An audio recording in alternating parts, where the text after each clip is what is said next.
Good morning. आज हम बात करेंगे अगले क्वेश्चंस के बारे में। इसमें हमारा पहला प्रश्न है, भारत के राष्ट्रपति पद को भरने के लिए निर्वाचन का आयोजन निम्नलिखित में से कौन करता है? जो एमपी एमएलए और राष्ट्रपति वगैरह के इनके चुनाव होते हैं, सब का जो आयोजन है वो निर्वाचन आयोग करेंगे। तो हमारा इसका आंसर है बी, भारत का निर्वाचन आयोग। नेक्स्ट, भारत का उपराष्ट्रपति होता है। उपराष्ट्रपति जो डिफ़ॉल्ट अध्यक्ष इनके होंगे राज्यसभा के, अपर हाउस के जो है डिफ़ॉल्ट अध्यक्ष हैं इनका। इसका आंसर है बी, राज्यसभा के पदेन अध्यक्ष। नेक्स्ट, निम्नलिखित में से वह व्यक्ति कौन था जिसे भारत के राष्ट्रपति के रूप में निर्विरोध चुना गया? निर्विरोध चुना गया, तो इसमें निर्विरोध वाले में एक किस्सा है। 1977 के जो राष्ट्रपति चुनाव हुए थे उसमें 37 कैंडिडेट्स ने पार्टिसिपेट किया था, जिसमें से 36 कैंडिडेट की एप्लीकेशन रिजेक्ट हुई और एक अकेले कैंडिडेट की ही एप्लीकेशन एक्सेप्ट हुई। वो थे डॉक्टर एन संजीव रेड्डी। तो इसका आंसर है C, doctor N Sanjeev Reddy.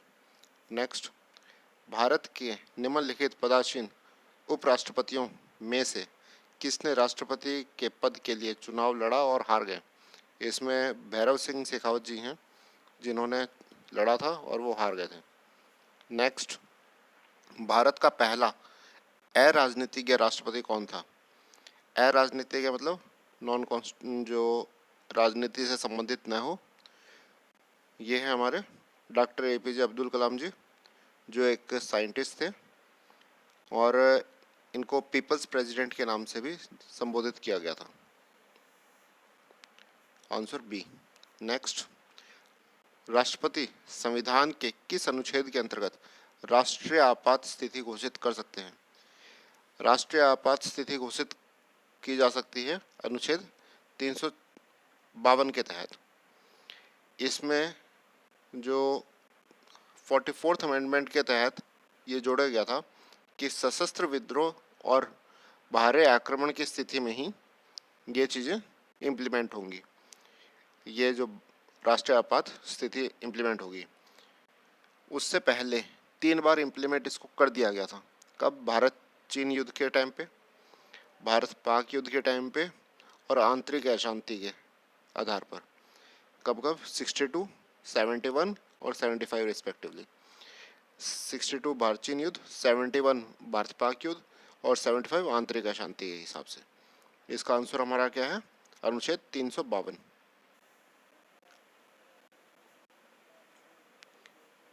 Option A. Next question, राष्ट्रपति के ने अब तक कितनी बार राष्ट्रीय आपातकाल की घोषणा की है? कब तक कितनी बार करी है? हमने पीछे डिस्कस करा 3 बार। कब कब? 62, 71 और 75 में। नेक्स्ट, किस वर्ष में भारत के राष्ट्रपति ने आंतरिक अव्यवस्था के कारण आपात स्थिति लागू की थी? ये करी थी 1975 में।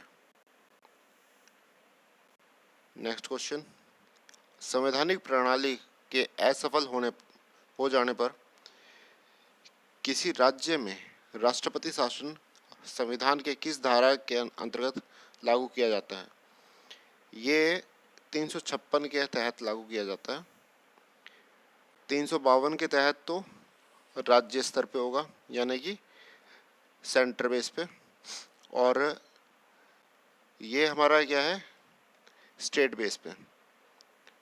हम स्टेट में राष्ट्रपति शासन लागू कर सकते हैं, किसी भी स्टेट में राष्ट्रपति शासन लागू हो सकता है। उसके सीएम वहाँ पर एक्टिंग जो सीएम है उनके हाथ से सारी पावर ख़त्म हो जाएगी और राष्ट्रपति के हाथ में सारी पावर आ जाती हैं। यह है आर्टिकल 356 अनुच्छेद 356 के तहत। नेक्स्ट क्वेश्चन, राष्ट्रपति अपना त्यागपत्र किसको प्रस्तुत कर सकते हैं? राष्ट्रपति अपना त्यागपत्र दे सकते हैं किनको? उपराष्ट्रपति को। और ये चीज़ मेंशन किस में है? अनुच्छेद 56(1) में। 56(1) में जो प्रोसीजर है वो मेंशन है कि त्यागपत्र किसे देना है। इसका आंसर है सी।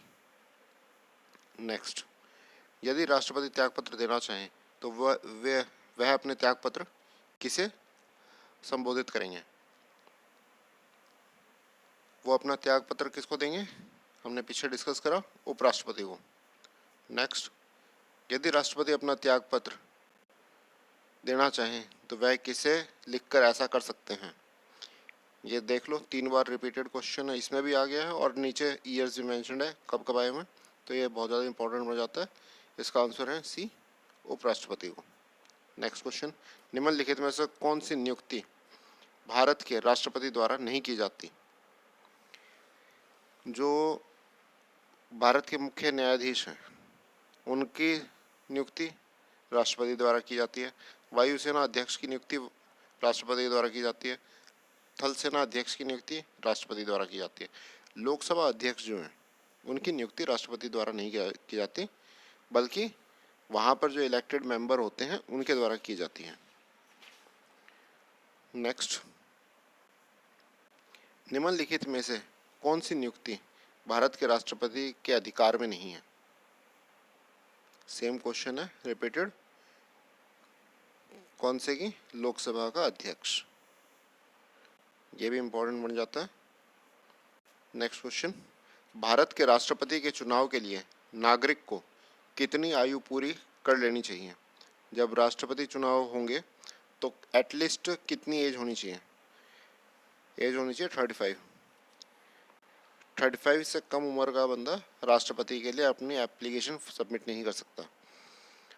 और अनुच्छेद 58 के तहत लिखा गया है कि क्या क्या योग्यताएं होनी चाहिए राष्ट्रपति चुनाव का जो कैंडिडेट है उसके लिए, क्या क्या योग्यताएं होनी चाहिए। एक तो भारत का नागरिक होना चाहिए, कोई लाभ का पद उनके पास नहीं होना चाहिए, और लोकसभा सदस्य बनने की योग्यता होनी चाहिए, और मिनिमम एज तो 35 है ही। नेक्स्ट क्वेश्चन, भारत के राष्ट्रपति पद के लिए चुनाव लड़ने वाले उम्मीदवार की न्यूनतम आयु क्या निर्धारित है? न्यूनतम आयु अभी हमने डिस्कस करी, कितनी? 35 है। और कौन से आर्टिकल में लिखा गया है? ये चीज़ें मेंशन किस में करी गई है? 58 आर्टिकल में मेंशन्ड है कि आयु कितनी होनी चाहिए और क्या क्या योग्यताएं होनी चाहिए। नेक्स्ट, भारत के राष्ट्रपति पर महाभियोग की विधि कहाँ से अपनाई गई है? यूएसए से। इसका आंसर है ए, यूएसए। नेक्स्ट क्वेश्चन, भारत के राष्ट्रपति की सेवानिवृत्ति आयु क्या है? सेवानिवृत्ति की आयु जो है कोई भी ऐसी डिफाइन नहीं है, बल्कि 56(1) में, आर्टिकल 56(1) में ये मेंशन करा गया है कि जब से वो नियुक्त हुए हैं तब से 5 साल के बाद में उनकी जो है सर्विस खत्म होगी। आयु कोई डिफाइन नहीं करेगी भाई मैक्सिमम एज क्या है। टेन्योर मेंशन्ड है कि 5 साल का टेन्योर है उनका, 5 साल का टेन्योर है केवल, ना कि एज। तो इसका आंसर आएगा डी। नेक्स्ट क्वेश्चन, भारत के राष्ट्रपति पद के लिए निर्धारित अधिकतम आयु सीमा क्या है? अभी हमने डिस्कस करा 56(1) में क्या लिखा गया है कि 5 साल का टेन्योर है, नॉट द मैक्सिमम एज। तो इसका आंसर क्या रहेगा? डी। संसद के दोनों सदनों की संयुक्त सत्र कौन बुला सकता है? कौन बुला सकता है दोनों सदनों का? राष्ट्रपति बुला सकते हैं। और जब ये सत्र होगा, संयुक्त अधिवेशन हो रहा होगा, तो उसकी अध्यक्षता कौन करेंगे? उसकी अध्यक्षता करेंगे लोकसभा के अध्यक्ष। Thank you. अब मिलते हैं कल अगले क्वेश्चन के साथ।